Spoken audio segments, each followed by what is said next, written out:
السلام عليكم ورحمة الله. الحمد لله رب العالمين. الصلاة والسلام على رسوله الأمين وعلى آله وصحبه أجمعين. أما بعد. ബഹുമാന്യ സഹപ്രവർത്തകരെ, വിദ്യാർത്ഥിനികളെ, അള്ളാഹുവിൻ്റെ ദീൻ മനസ്സിലാക്കുവാൻ നാം ഈ ഒത്തുചേർന്നത് ഒരു സൽക്കർമ്മമായി അള്ളാഹു നമുക്ക് അനുഗ്രഹിച്ചു തെരുമാറാകട്ടെ. മുഹറം മാസം നമ്മിൽ പിറക്കുകയാണ്. വിശുദ്ധ ഖുർആനിൽ അള്ളാഹു പരാമർശിക്കുന്നത് ഇങ്ങനെയാണ്: ഇന്ന ഇദ്ദത്ത ശുഹൂരി ഇൻദല്ലാഹി ഇസ്ന അശറ ഷഹറൻ ഫീ കിതാബില്ലാ. അള്ളാഹുവിൻ്റെ അടുക്കൽ മാസങ്ങൾ 12 മിൻഹ അർബഅത്തുൻ ഹുറും, അതിൽ 4 ഹുർമത്തുള്ള പവിത്രതയുള്ള മാസമാണ്. ആ 4 മാസങ്ങൾ ഏതൊക്കെയാണ് എന്ന് നബി സല്ലല്ലാഹു അലൈഹി വസല്ലം വിശദീകരിച്ചു. സലാസുൻ മുതവാലിയാത്തുൻ, അതിൽ 3 തുടർച്ചയായി വരുന്ന മാസങ്ങളാണ്. അത് ദുൽഖഅദ, ദുൽഹിജ്ജ, മുഹറം. 4-മത്തത് വറജബ് മുളർ ബൈന ജുമാദ വ ഷഅബാൻ, ഷഅബാനിൻ്റെയും ജുമാദയുടെയും ഇടക്ക് വരുന്ന മുളർ ഗോത്ര വിഭാഗം റജബ് എന്ന് പറയുന്ന മാസം. ഈ 4 മാസമാണ് ഈ പവിത്രമായ മാസങ്ങൾ. റമദാനിന് അതിൻ്റെ പവിത്രതയും മഹത്വവും വേറെയുണ്ട്. ഈ 4 മാസത്തിൻ്റെ സവിശേഷത ഫലാ തദ്ലിമു അൻഫുസക്കും, ഈ മാസങ്ങളിൽ നിങ്ങൾ ദുൽമ് ചെയ്യരുത്. അതിലേറ്റവും ഗൗരവമായി സൂചിപ്പിക്കപ്പെട്ടത് ഈ മാസങ്ങളിൽ യുദ്ധം ആരംഭിക്കുന്നത് മുസ്ലിങ്ങളെ സംബന്ധിച്ചിടത്തോളം നിഷിദ്ധമാക്കപ്പെട്ടിരിക്കുന്നു എന്നാണ്. ഈ നിലക്ക് ശ്രേഷ്ഠമായ യുദ്ധം നിഷിദ്ധമായ 4 മാസങ്ങളിൽ ഒന്നാണ് നമ്മിൽ പിറക്കുന്ന മുഹറം എന്നത്. അതിനെ സംബന്ധിച്ച് ഷഹറുല്ലാഹിൽ മുഹറം, അള്ളാഹുവിൻ്റെ പവിത്രമാസം എന്ന് ഈ മുഹറം മാസത്തെ സംബന്ധിച്ച് വിശേഷിപ്പിക്കപ്പെടുകയും ചെയ്തിട്ടുണ്ട്. ഈ നിലക്ക് ഒരു പുതുവർഷം നമ്മിൽ ആരംഭിക്കുന്നത് പവിത്രമായ ഒരു മാസത്തോട് വിട പറയുകയും മറ്റൊരു പവിത്ര മാസത്തെ സ്വീകരിക്കുകയും ചെയ്തുകൊണ്ടാണ്. അറബ് കലണ്ടർ അനുസരിച്ച് ഒരു മാസം ആരംഭിക്കുന്നത്, വർഷം ആരംഭിക്കുന്നത് മുഹറം മാസത്തോടു കൂടെയാണ്. ഖലീഫ ഉമർ റളിയല്ലാഹുവിൻ്റെ കാലത്ത് മുസ്ലിങ്ങൾക്ക് ഒരു കലണ്ടർ ആവശ്യമാണ് എന്ന തീരുമാനമെടുത്തപ്പോൾ ഹിജ്റയെ അടിസ്ഥാനപ്പെടുത്തിക്കൊണ്ടുള്ള കലണ്ടറാണ് തീരുമാനിക്കപ്പെട്ടത്. നബി സല്ലല്ലാഹു അലൈഹി വസല്ലമയുടെ ഹിജ്റ സംഭവിച്ചത് റബീഉൽ അവ്വൽ മാസത്തിലാണ്. പക്ഷേ ഹിജ്റ വർഷം ആരംഭിക്കുന്നത് മുഹറം മാസത്തിൽ നിന്നാണ്. കാരണം അതിനു മുമ്പേ വർഷത്തിലെ 1-മത്തെ മാസമായി പരിഗണിച്ചു വന്നത് മുഹറം മാസമാണ്. ആ നിലക്കാണ് മുഹറം മാസത്തോടുകൂടെ ഹിജ്റ കലണ്ടറിൽ ഒരു പുതിയ വർഷം ആരംഭിക്കുന്നത്. ഈ മാസം റസൂലുള്ളാഹി സ്വല്ലല്ലാഹു അലൈഹി വസല്ലമ മുഹറം മാസം 10-മത്തെ ദിനം ആശുറ എന്ന നിലക്ക് വ്രതമനുഷ്ഠിച്ചിട്ടുണ്ട്. ഖുറൈശികൾ ആ ദിവസം നോമ്പനുഷ്ഠിക്കാറുണ്ടായിരുന്നു. നബി സല്ലല്ലാഹു അലൈഹി വസല്ലമയും മക്കാഘട്ടത്തിൽ ആ നോമ്പനുഷ്ഠിച്ചിട്ടുണ്ട്. പിന്നീട് മദീനയിലെത്തിയ ശേഷവും ഈ നോമ്പ് തുടർന്നു. ഹിജ്റ 2-മത്തെ വർഷം മുസ്ലിങ്ങൾക്ക് റമദാൻ വ്രതം നിർബന്ധമാക്കപ്പെട്ടു. അതിനുശേഷം ആശുറ നോമ്പ് ഐച്ഛികമായ വ്രതമായിക്കൊണ്ട് നബി സല്ലല്ലാഹു അലൈഹി വസല്ലം പ്രഖ്യാപിച്ചു. ഈ കാര്യങ്ങളെല്ലാം നമുക്ക് ഹദീസിൻ്റെ ഗ്രന്ഥങ്ങളിൽ കാണാം. ആയിഷ റളിയല്ലാഹു അൻഹ പറയുന്നത്, ഖാന യൗമ ആഷൂറ തസൂമുഹു ഖുറൈശുൻ ഫിൽ ജാഹിലിയ. ഇസ്ലാമിൻ്റെ മുമ്പുള്ള ജാഹിലിയത്തിൽ ഖുറൈശികൾ ആഷൂറ വ്രതം അനുഷ്ഠിച്ചിരുന്നു. ജാഹിലിയത്തിലെ ആളുകളിലും ഒരുപാട് നന്മകളുണ്ടായിരുന്നു. ധാരാളം തിന്മകളും ജീർണതകളും ശിർക്ക്പരമായ വിശ്വാസങ്ങളുമൊക്കെ ആ സമൂഹത്തിലുള്ളപ്പോൾ തന്നെ ചില നന്മകൾ അവർക്കിടയിലുണ്ടായിരുന്നു. അതിലൊന്നാണ് ആഷൂറ വ്രതം. വക്കാന റസൂലുള്ളാഹി സ്വല്ലല്ലാഹു അലൈഹി വസല്ലം യസൂമുഹു. അള്ളാഹുവിൻ്റെ റസൂലും ആ വ്രതം അനുഷ്ഠിക്കുമായിരുന്നു. ഫലമ്മ ഖദിമ ഇലൽ മദീന. റസൂലുള്ളാഹി സ്വല്ലല്ലാഹു അലൈഹി വസല്ലം മദീനയിലെത്തിയപ്പോൾ സ്വാമഹു വ അമറ ബിസിയാമിഹി. അവിടുന്ന് നോമ്പനുഷ്ഠിച്ചു, നോമ്പനുഷ്ഠിക്കുവാൻ വേണ്ടി കൽപ്പിക്കുകയും ചെയ്തു.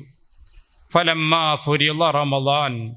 റമളാൻ നിർബന്ധ നോമ്പ് അള്ളാഹുവിൻ്റെ കൽപ്പന വന്നപ്പോൾ ഖാല നബി സല്ലല്ലാഹു അലൈഹി വസല്ലം സമൂഹത്തോട് പറഞ്ഞു, മൻ ശാഅ സ്വാമ വമൻ ശാഅ തറക. ഉദ്ദേശിക്കുന്നവർക്ക് നോമ്പെടുക്കാം, നോമ്പെടുക്കാൻ ഉദ്ദേശിക്കുന്നില്ലെങ്കിൽ അവർക്ക് ഉപേക്ഷിക്കുകയും ചെയ്യാം. ഹിജറ 2ാമത്തെ വർഷമാണ് റമളാൻ നോമ്പ് നിർബന്ധമാക്കപ്പെട്ടുകൊണ്ടുള്ള അള്ളാഹുവിൻ്റെ കൽപ്പന വരുന്നത്.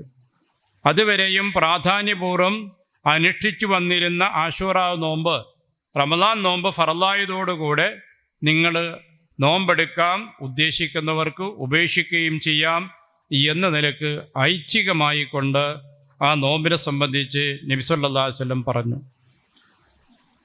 ഹദീസിൽ നമുക്ക് കാണാം, നബി സല്ലല്ലാഹു അലൈഹി വസല്ലം ഈ നോമ്പിൻ്റെ പ്രാധാന്യം വീണ്ടും ആളുകളോട് സൂചിപ്പിക്കുന്ന സംഭവം നമുക്ക് കാണാം. മദീനയിലെ യഹൂദന്മാർ ആഷൂറ നോമ്പ് അനുഷ്ഠിച്ചു. നബി സല്ലല്ലാഹു അലൈഹി വസല്ലം ആ വിവരമറിഞ്ഞു. അള്ളാഹുവിൻ്റെ റസൂല് വേദക്കാരായ തൗറാത്തിൻ്റെ ആളുകളായിരുന്ന അവരോട് ചോദിച്ചു, എന്തുകൊണ്ടാണ് നിങ്ങൾ ഈ നോമ്പെടുക്കുന്നത്? അതിന് ലഭിച്ച മറുപടി, ഹാദാ യൗമുൻ സാലിഹുൻ. ഇതൊരു നല്ല ദിനമാണ്. ഹാദാ യൗമുൻ നജ്ജല്ലാഹു ബനി ഇസ്രായീല മിൻ അദുവ്വിഹിം.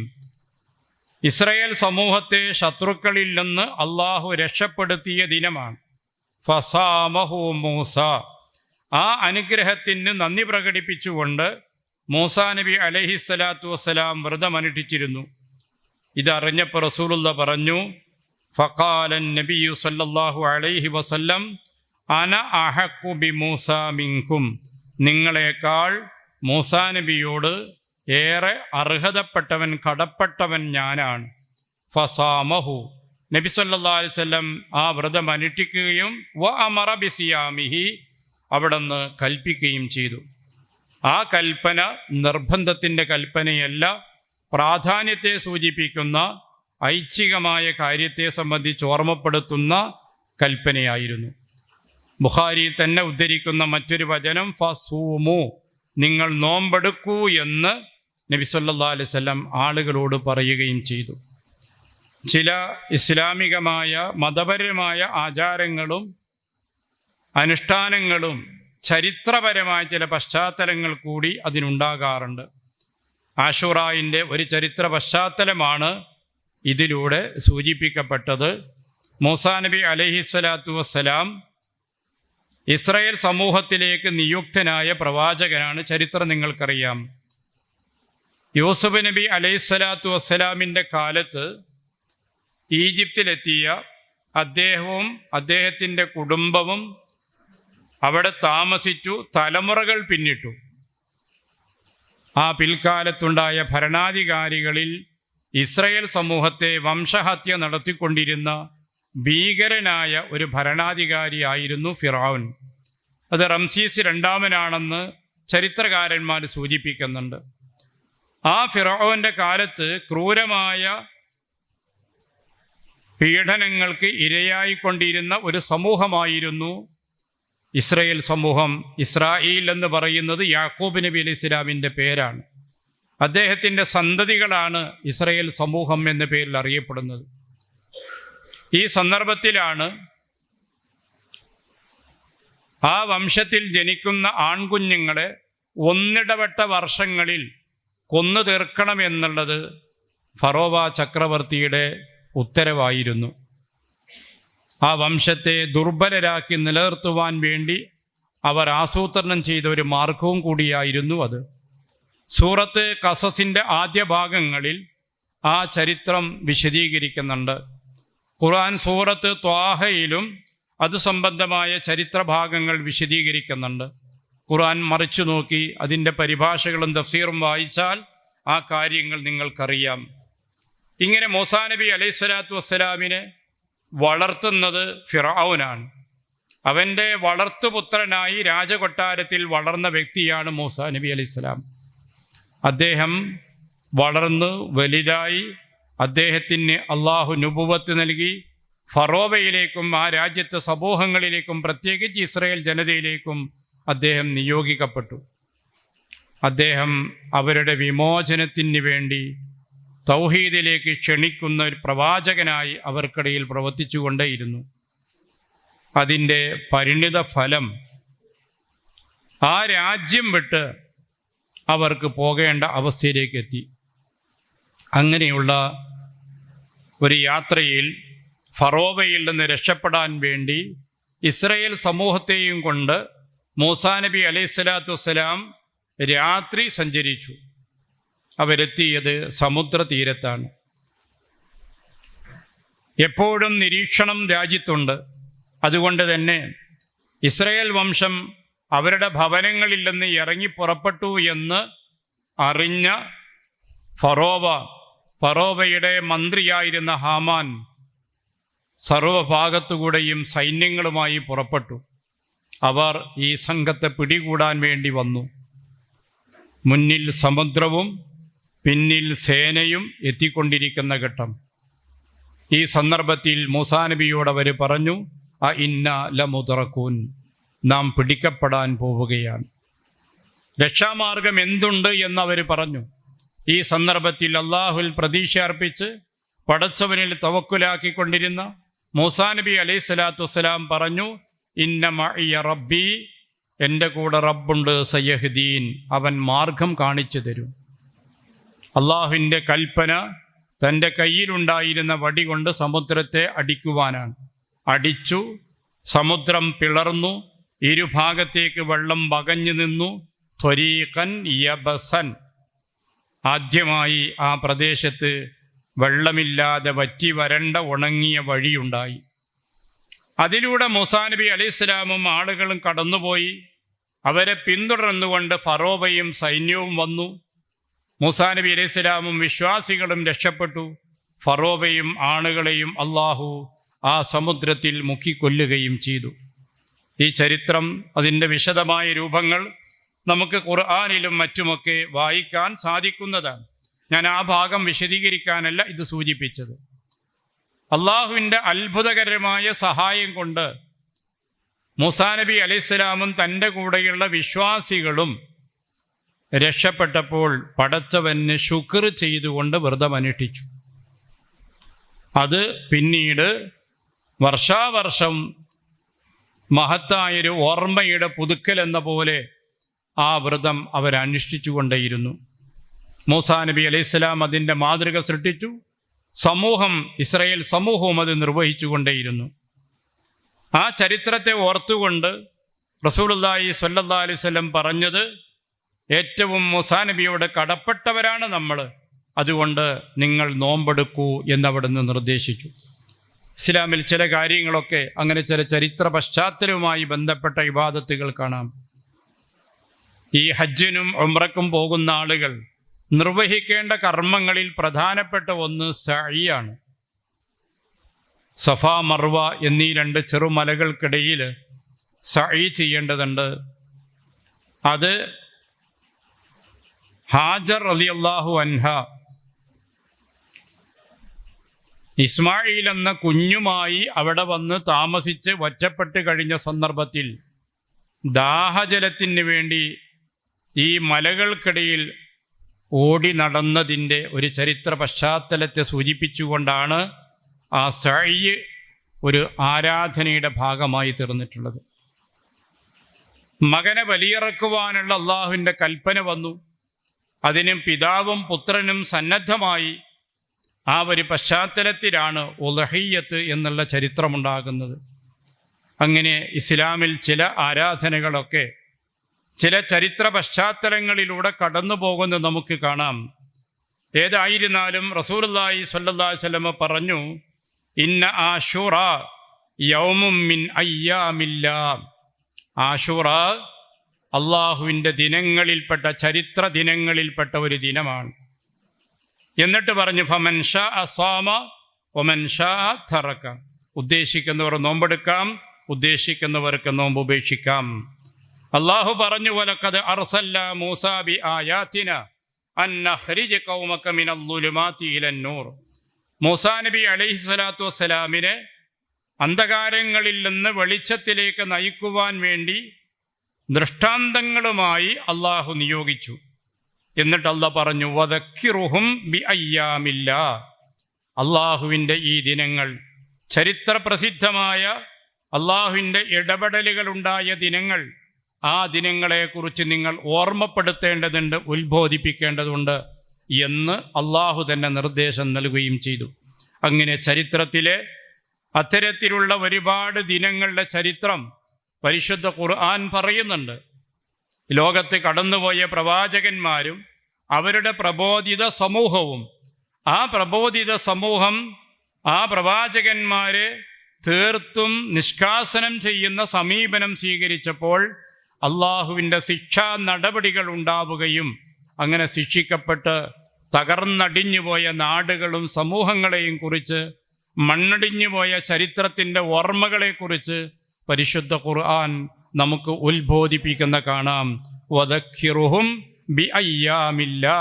അത്തരം ദിനങ്ങളെക്കുറിച്ച് ഓർമ്മപ്പെടുത്തേണ്ടതുണ്ട് എന്ന് അല്ലാഹു സുബ്ഹാനഹു തആല തന്നെ നമ്മോട് ഉത്ബോധിപ്പിക്കുന്ന കാണാം. ആ നിലക്ക് ചരിത്രത്തിലെ ഒരു പ്രധാന വിജയത്തെ അനുസ്മരിച്ചുകൊണ്ട് കൂടിയാണ് ഈ ആശൂറ വ്രതം അനുഷ്ഠിച്ചു വന്നിട്ടുള്ളത്. ഇപ്പം ചുരുക്കത്തിൽ സൂചിപ്പിക്കുന്നത്, വേദക്കാരായ യഹൂദന്മാർ ആ ദിനം വ്രതമനുഷ്ഠിച്ചിരുന്നു. ഖുറൈശികൾ വ്രതമനുഷ്ഠിച്ചിട്ടുണ്ട്. മക്ക ഘട്ടത്തിൽ നബി സല്ലല്ലാഹു അലൈഹി വസല്ലമയും വ്രതമനുഷ്ഠിച്ചിട്ടുണ്ട്. മദീനയിൽ ചെന്നപ്പോഴും അത് തുടർന്നു. റമദാൻ നോമ്പ് നിർബന്ധമാക്കപ്പെട്ടപ്പോൾ ഇതൊരു ഐച്ഛിക നോമ്പ് മാത്രമാണെന്ന് ആളുകളോട് പറഞ്ഞു. പിന്നീട് ഈ ചരിത്ര സാക്ഷ്യങ്ങൾ വന്നപ്പോൾ അള്ളാഹുവിൻ്റെ റസൂല് പ്രാധാന്യത്തോടുകൂടെ ആ വ്രതാനുഷ്ഠാനത്തെക്കുറിച്ച് ആളുകളോട് ഉത്ബോധിപ്പിക്കുകയും ചെയ്തു. പിന്നീട് മക്ക വിജയം കഴിഞ്ഞു. റസൂലുള്ളാഹി സ്വല്ലല്ലാഹു അലൈഹി വസല്ലമ മക്ക വിജയം കഴിഞ്ഞതിൻ്റെ ശേഷം ഒട്ടേറെ വിഷയങ്ങളിൽ വ്യതിരിക്തത പുലർത്തുന്ന ഒരു സമീപനം അള്ളാഹുവിൻ്റെ റസൂലിൻ്റെ ജീവിതത്തിൽ നമുക്ക് കാണാം. പല വിഷയങ്ങളിലും ആ വ്യതിരിക്തത പാലിക്കുവാൻ അവിടെ നിന്ന് നിർദ്ദേശിക്കുകയും ഉപദേശിക്കുകയും ചെയ്തിട്ടുണ്ട്. അതിൻ്റെ ഒരു ഭാഗമെന്നോളം നബി സല്ലല്ലാഹു അലൈഹി വസല്ലം അവസാനത്തെ വർഷം ആളുകളോട് പറഞ്ഞു, ലഇൻ ബഖീതു, അടുത്ത വർഷം ഞാൻ ജീവിച്ചിരിക്കുന്നുവെങ്കിൽ ലഅസൂമന്ന താസിഅ, മുഹറം 9-ാമത്തെ ദിനം ഞാൻ വ്രതം അനുഷ്ഠിക്കുമെന്ന്. അങ്ങനെയാണ് ആശുറാവും അതിൻ്റെ തലേ ദിനമായ താസുആവും വ്രതമനുഷ്ഠിക്കുന്നത് സുന്നത്താക്കപ്പെട്ടത്. ആശുറാ പ്രവാചകന്റെ വാക്കിലൂടെയും പ്രവൃത്തിയിലൂടെയും നമുക്ക് സുന്നത്തായി നിശ്ചയിക്കപ്പെട്ടു. 9 നബി സല്ലല്ലാഹു അലൈഹി വസല്ലമയുടെ വാക്കിലൂടെ നിർദ്ദേശിക്കപ്പെട്ടു. അടുത്ത വർഷം അള്ളാഹുവിൻ്റെ റസൂല് ജീവിച്ചിരുന്നിട്ടില്ല.